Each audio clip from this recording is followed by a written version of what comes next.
The divine bliss, which is the source of all happiness, is related to its knowledge that was revealed in its original form by the supreme divine power, Krishna, during his miraculous appearance in this world. That was the Gita, the origin of all the spiritual isms and the knowledge of all the knowledges, which has now been further simplified by His Divinity Swami Prakashanand Saraswati, the foremost disciple of Jagadguru Shri Kripalu Maharaj, who is the supreme divine dissension of this age. The Gita is not only a philosophy, it is a promise of God.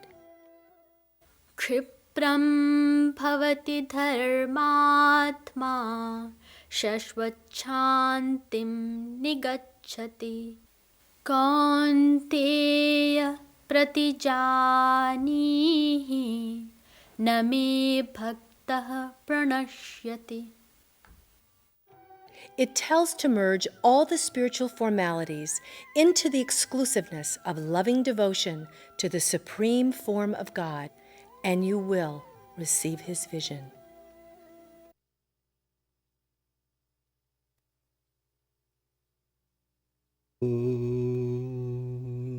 Chitram aho chitram Vande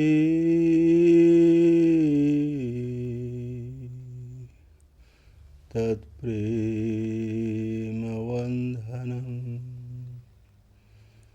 yadavadham muksidam muktam Brahma Krida Mrigi Kritam Namaha Kamalana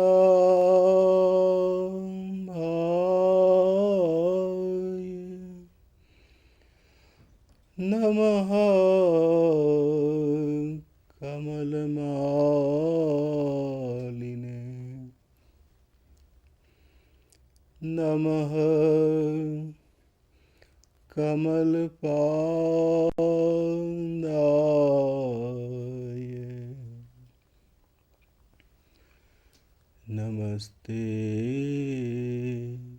Kamale Charan.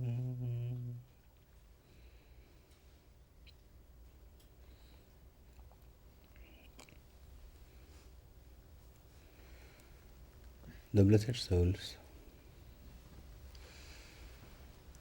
In the previous meeting we learned that soul and God both are separate. God is God, soul is soul. Souls are uncountable, are unlimited in number, and God is one. There is some similarity between soul and God, but the soul is under the bondage of Maya. When soul becomes pure by purifying his heart completely, then soul sees its own pure form. Anyway, soul is under the bondage and soul has to find God. Gita clarifies the whole situation. Krishna says, Mamai Vanshaha.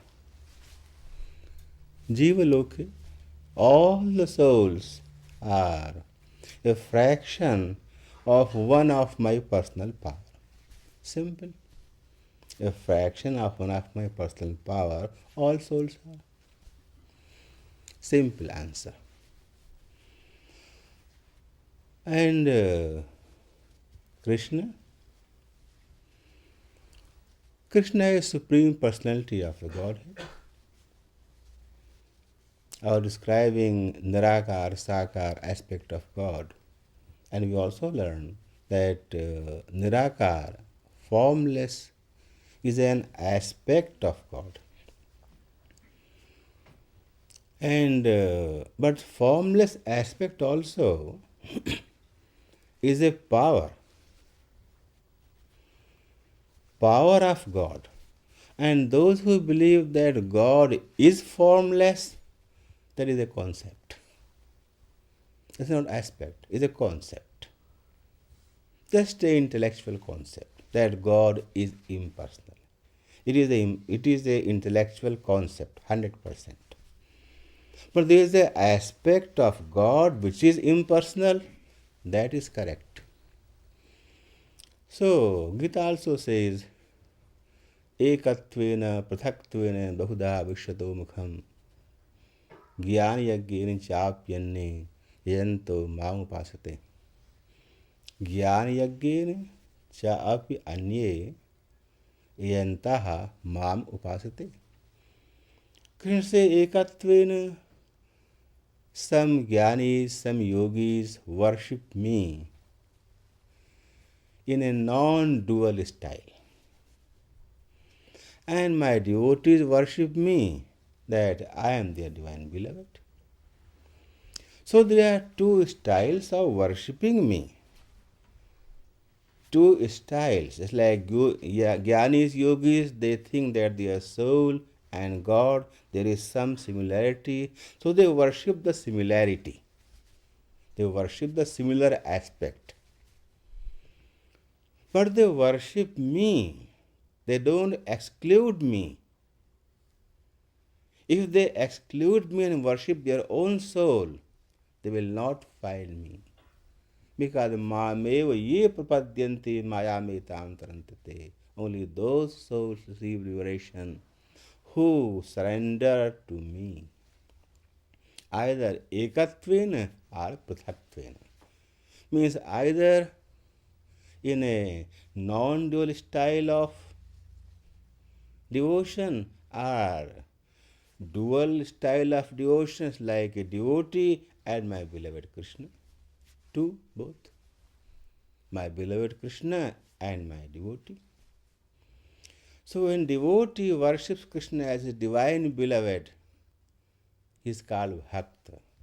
And when some soul worships God in a non-dual style and he thinks of only impersonal aspect of God in union with his soul, that is called Jnani or Yogi. So, there is an impersonal aspect which is worshipped by Jnanis and Yogis, but I am not impersonal. So, Brahmanohi Pradisthaham. Krishna says that aspect is established within me. That impersonal aspect is established within me, so my form is supreme form.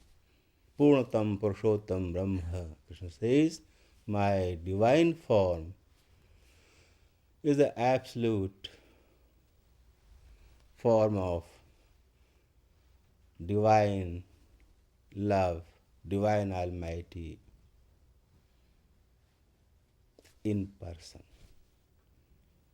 So my personal form is the main form, and we have an aspect which is called impersonal aspect. That's what Gita says. But intellectuals, they don't believe. Let them not to believe, forget. Because God is not question of intellect. Question of worshipping in any style, dual or non-dual. So, what is Krishna? Krishna is Krishna. What is Krishna's form? Very simple. Those saints who were one with Krishna all the time, those descended saints, Harivansh, Haridas, Rupa Goswami, Sanatana Goswami, Jiva Goswami, Nimbarkacharya, Vallabhacharya, all those great, great divine personalities who descended as divine personality, they described the form of Krishna. That's the form of Krishna. So, that form of Krishna is the form of Krishna? Yes. But it's a divine form. So, what difference in divine form and material form? divine form cannot be understood, and material form, we all have material form. Material form is spot existent. And divine form is beyond intellect, very difficult to understand. He is omnipresent with the same form. I'll give one example of Gita. You see, Krishna, or you can say Arjuna, he wanted to see the divine form of Krishna, what it looks like. Not for himself, just for us, you can say for the souls. He questioned Krishna, please Krishna, could you show me your divine form? Krishna has two kinds of divine form, divine almighty form and divine love form. Aishwarya, almighty form, and divine love form, Prema Tattva. Because Krishna was in the battlefield, so he thought he can show his almighty form. Divyam dadamate chakshuhu pashyame yogam aishwaram. Krishna says, oh Arjuna, okay, I give you my divine vision. Means with the material vision you cannot see any divine aspect, any divine form of God. With the divine vision, graced by Krishna himself, then you can see. Means with the eyes of Krishna, you can see Krishna. With the mind of Krishna, you can understand what is Krishna. With the body of Krishna, similar body of Krishna, you can see his divine personal form. Means you can touch. So, Krishna said, okay, I give you my divine vision, and with my divine vision you can see me. So he just imparted in a second. So Arjuna saw. What did he see? You see, Krishna is standing in front of him. Krishna is standing. And Arjuna talking. Where are they both? They are both in the middle part of the battlefield. Means battlefield, the middle part, on a chariot, both are there. On a chariot. But in the body of Krishna, Arjuna saw the whole universe and the almightiness of Krishna. Nantam namadhyam napunastavadim pashyami Vishveshwara Vishwarupa. O Vishveshwara, O God of this universe. Vishwarupa, O Supreme Lord of Supreme Almightiness, I see you. Yes. You see me? Yes. Pashyami, I am seeing you. But what Arjuna saw? He saw Nantam namadhyam punastavadim. He saw that there is no limit, no beginning, no end, no middle part. Nantam namadhyam punastavadim. No beginning, no end. Means he saw the unlimited form of Krishna's almightiness. How did he see? He says, Pashyama, I am seeing, O Krishna, I am seeing your unlimited almightiness. So how could you see an unlimited thing? You see a limited thing. Simple to understand. Your intellect is limited. Your body is limited. Your vision is limited. Your everything is limited. So from this unlimited universe, you see something in limitation. You can see up to a certain distance, beyond that you cannot see. You can hear up to a certain pitch of voice, below that you cannot hear. So you have limitations. So you see limitation because you have limited thing. So with limited mind and limited senses of matter, this material world, you see in limitations. And with the unlimited power in the eyes, Arjuna saw unlimited. Means Krishna gave his eyes to Arjuna. Oh Arjuna, you take my eyes. Means Krishna said, okay, Divyam Dadami. I am giving you my vision. So from Krishna's eyes, Krishna's divine eyes, Arjuna saw the unlimitedness of Krishna's almighty form. But where? In the body of Krishna, which was sitting on the chariot. See the controversy. In the body of Krishna, which was sitting on the chariot, in that body, was sitting in a limited space on this earth planet, in his body, he saw unlimited form of Krishna's almightiness. And also he saw the whole universe. Disho न जाने न जब लभे च शर्मा प्रसीद देवेश जगन्निवास. Oh Krishna, I am feeling scared. Disho न जाने न लभे च Sharma. I am not at peace. Please, please, stop it. I want to see you in your personal form as my friend Krishna. I like you as my friend Krishna, not this Almighty. So, you see, Krishna already answered, Arjuna already saw. So, in the body of Krishna, Arjuna saw the whole universe and the unlimited almightiness of Krishna. How? Again, beyond intellect is an example. It's beyond intellect, but it is a fact. So, Gita states the fact, that truth, also the philosophy.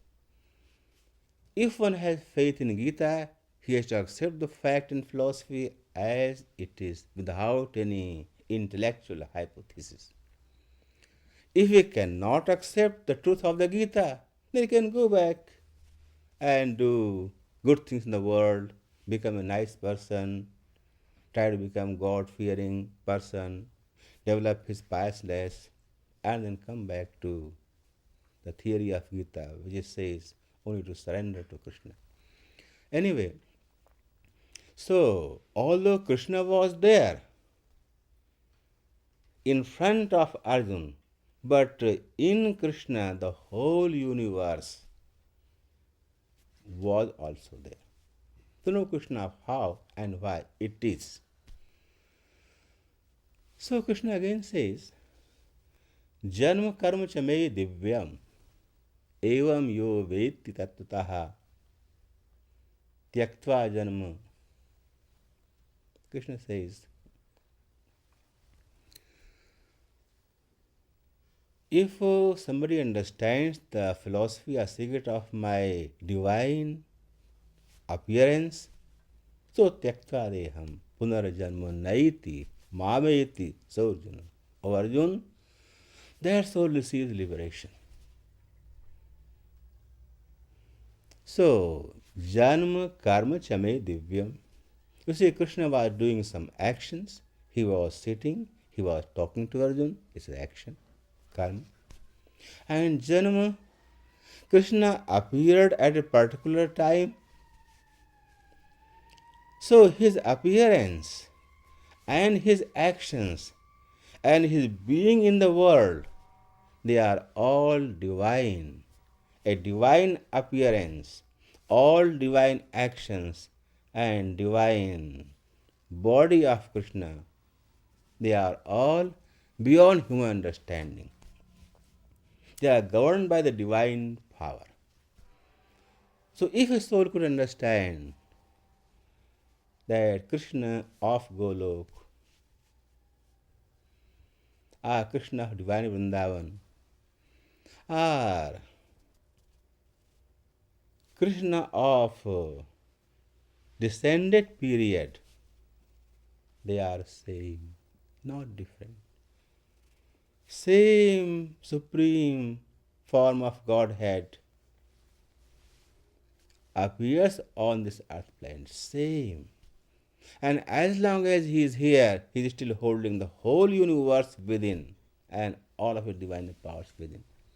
So, he is not limited, he is unlimited.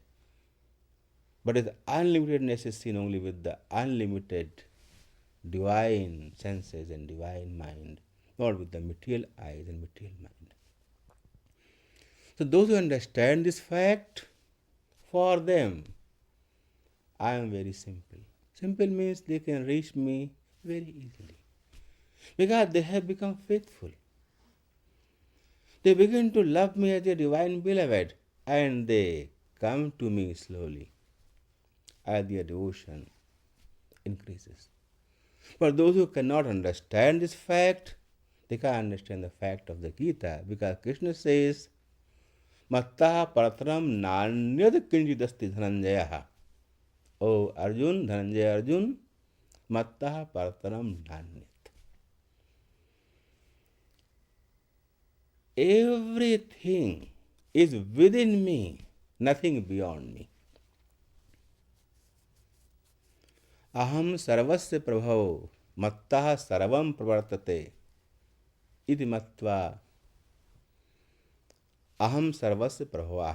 From me, the whole universe comes into being. Within me, the whole universe dissolves. And me, you are seeing me, oh Arjun, this me. I am sitting in front of you, within me and from me. From me, the whole universe, within me, the whole universe. Mattaha sarvam pravartate. And with a spark of my power, the whole universe is life and progressing. Towards what? Towards next dissolution. I mean, the whole universe is active because of my power, and the whole universe is within me at the same time. Sumattah parataram nanyat. O Arjun. So those who understand this fact and they worship me, they soon come to me. In this way, in the Gita, Krishna explained everything, and the most critical point that Krishna who was in front of Arjuna, he was the same Krishna who is omnipresent, and he was the same Krishna who is in Golok, who is in Vrindavan, divine Vrindavan, same Krishna. So he showed Arjuna because Arjuna was a saint and he could see Krishna in his almighty form. So what Arjuna saw, he mentioned, and what Krishna showed. And then in this way, Gita expresses that Krishna of the Gita, or Krishna of divine Vrindavan, or Krishna of divine Golok, same Krishna who is omnipresent.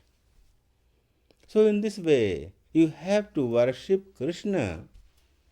He said if we have two choices, either in impersonal aspect or as your divine beliefs, your own choice, but people worship me as Krishna. So now, after this, when we know that same Krishna is omnipresent, who was with Arjuna, who was with gopis, who was with Mother Yashoda, who was in Dwarika, who was in Mathura, same Krishna is omnipresent and He is Supreme Divine Love form of Supreme Personality of the Godhead. Some other questions about soul and God I will discuss when I am explaining the forms of liberations. So, in the next speech, I'll explain the meaning of the 3 verses which are the last teachings of Krishna, and here he ends. So that's all for today.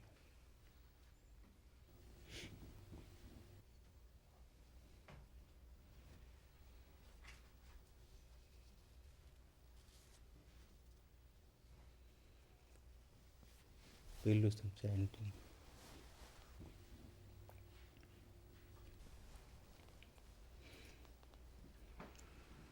Govind जय जय गोपाल जय जय राधा रमण हरि गोविंद जय जय गोविंद जय जय गोपाल जय जय राधा रमण हरि गोविंद जय जय गोविंद जय जय गोपाल जय जय राधा रमण हरि गोविंद जय जय गोविंद जय जय गोपाल जय जय राधा रमण हरि गोविंद जय जय गोविंद जय जय गोपाल जय जय राधा रमण हरि गोविंद जय जय गोविंद जय जय गोपाल जय जय राधा रमण हरि गोविंद जय जय गोविंद